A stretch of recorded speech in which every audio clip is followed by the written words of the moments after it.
Good morning, everyone. On this Tuesday in the sixth week in Easter, we are continuing our reading through the book of Acts, and we are in chapter 16, verses 22 through 34.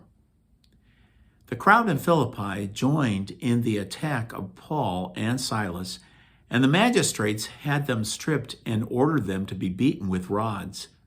After inflicting many blows on them, they threw them into prison and instructed the jailer to guard them securely. When he received these instructions, he put them in the innermost cell and secured their feet to a stake. About midnight, while Paul and Silas were praying and singing hymns to God, as the prisoners listened, there was suddenly such a severe earthquake that the foundations of the jail shook. All the doors flew open, and the chains of all were pulled loose. When the jailer woke up and saw the prison doors wide open, he drew his sword and was about to kill himself, thinking that the prisoners had escaped. But Paul shouted out in a loud voice, "Do not harm yourself. We are all here."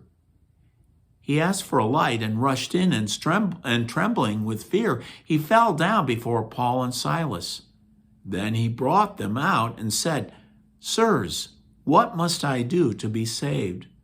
And they said, "Believe in the Lord Jesus, and you and your household will be saved." So they spoke the word of the Lord to him and to everyone in his house. He took them in at that hour of the night and bathed their wounds. Then he and all his family were baptized at once. He brought them up into his house and provided a meal, and with his household rejoiced at having come to faith in God. The word of the Lord. Thanks be to God.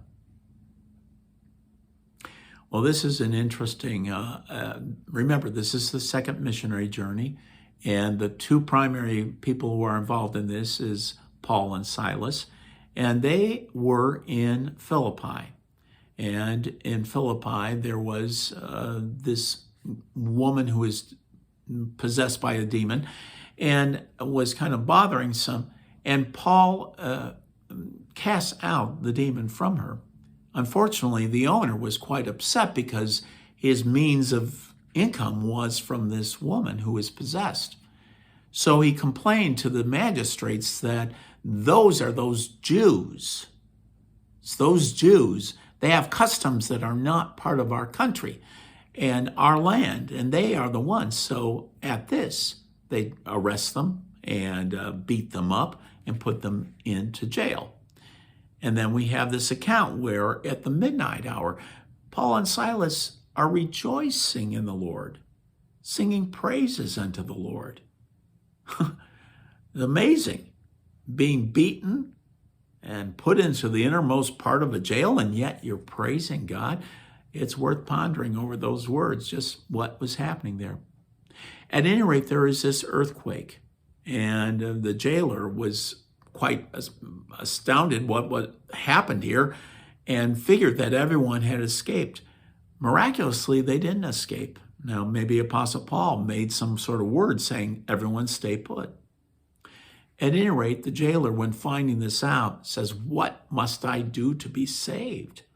Now, maybe he's not thinking salvation in a big sense, but maybe just salvation. You saved me, and somehow, what does this mean? And so this becomes a catalyst for the gospel. Something that was horrible becomes the very basis for the gospel to come in. And that sometimes happens. Some catastrophe can be the very point where a person is open to the gospel.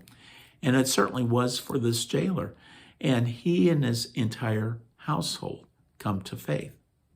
Now, interesting, it ends with this.